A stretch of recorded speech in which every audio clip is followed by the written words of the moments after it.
Anestesiada a la población, comprados los sindicatos y subvencionados para tranquilizarlos a ciertos medios de comunicación, la autocracia avanza, que es la deriva de esta especie de poder fáctico y personal de un señor que ya utiliza las instituciones y el país a su antojo. España es un país paradigmático, es el único país del mundo cuyo presidente trabaja en contra de los intereses de la nación que gobierna y que dirige. Eso nunca se había visto, es decir, hay un golpe de Estado por parte de una serie de personas y el presidente del gobierno, en vez de apelar a la ley, al orden, a la Constitución, se pone de parte de los que han dado el golpe de Estado y en contra de las fuerzas y cuerpos de seguridad del Estado, que lo que hacían era proteger los derechos constitucionales de los ciudadanos de una parte del país, cuyos dirigentes estaban provocando precisamente ese golpe de Estado. Lo estamos viendo cada día. Yo no sé por qué me sorprende tanto que Podemos se ponga del lado de los delincuentes y que prefiera que se bajen las penas a los delincuentes. Es algo muy extraño en una formación como Podemos, ¿verdad? Nunca lo había hecho. Pero lo que sí me sorprende es que se hable muy poco de lo que han hecho los Kirchners españoles, Pedro y Begoña, que se dedican a ir por África a repartir subvenciones y a hacer negocios privados. Esto es lo que hacían los Kirchners, una fortuna millonaria en Argentina. Porque cuando tú ya crees que el país es tuyo, tienes las instituciones totalmente dominadas y controladas, tienes perfectamente a la población anestesiada, y sigo repitiendo que esto con otro gobierno las calles estarían ardiendo. Aquí no pasa absolutamente nada.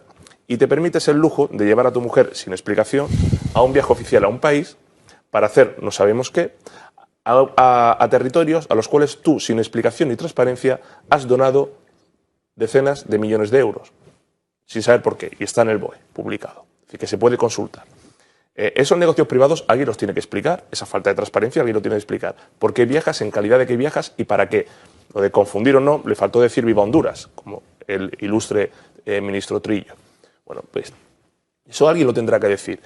Yo ya no comento ni siquiera el esperpento parlamentario ayer de la ministra Mentira. Yo permíteme que no le llame Montero porque la he sufrido mucho y es una señora que no le dice la verdad ni al médico.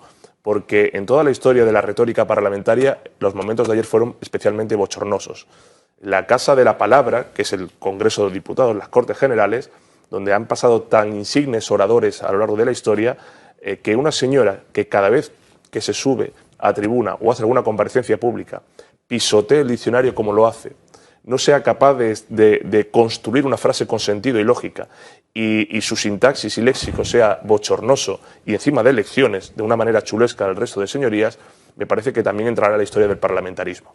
Pero además de todo es lo que dijo ayer, que había que apoyar los pactos de la Moncloa. Los que hemos estudiado historia y nos gusta la historia, podríamos haber interpretado que se refería a los célebres pactos de la Moncloa, que a finales de los 70 querían dar una solución económica, social y política a la España postfranquista. En realidad se estaba refiriendo a los pactos de esta Moncloa, al del señor Sánchez y a lo de sus socios. ¿Por qué 300.000 votos condicionan la gobernabilidad de un país de 47 millones de habitantes? ¿Por qué 600.000 votos y 9 escaños condicionan las decisiones y el futuro de todo un país? ¿Por qué el precio de apoyar unos presupuestos es bajar las penas de una sedición? Son selecciones oficiales que compitan contra la única selección oficial que debe haber o acercamiento de presos condenados por delitos de terrorismo. ¿Por qué ese es el precio a pagar? ¿Por qué el resto de españoles tenemos que pagar esa locura autocrática de un señor que solamente está hipotecando económicamente el futuro del país y hundiendo moralmente a un país simplemente para beneficio privado? Esto es lo que yo creo que es lo realmente grave. Y ayer en el Parlamento pues se vio un esperpento más, porque en eso han convertido las Cortes, en un esperpento retórico y un esperpento político en sesión continua. Pero yo repito y termino, ¿por qué no se investiga los viajes del señor Sánchez y de la señora Begoña? Es que hay algo muy grave en todo esto. La señora Begoña Gómez va presentándose cada día ante empresas e instituciones de España como experta en la captación de fondos públicos y experta en la captación de fondos europeos. ¿Quién es el señor que reparte los fondos públicos y los fondos que llegan de Europa? Su marido. Oiga, esto es de república bananera. Esto es de república cocotera. ¿Cómo que usted se presenta como experta captadora de fondos públicos y la persona que se encarga de repartirlo y de dar la orden del reparto es tu propio marido? Esto provocaría la caída del gobierno. Hablaban del delito de sedición. En otros países está prohibido siquiera lo que ha pasado en Cataluña. Solo hay que ver la Constitución en Francia, en Alemania, en Italia, en Portugal, para ver que eso nunca podría haber pasado allí. En Portugal, entre otras cosas, porque se prohíben partidos que tengan ese tipo de principios. No se puede.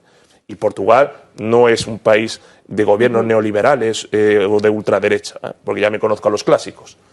En Alemania hubo un tribunal que falló contra un intento de gente en Baviera, diciendo, no, oiga, es que esto vulnera la Constitución. Entonces, me da igual lo que diga un Estado.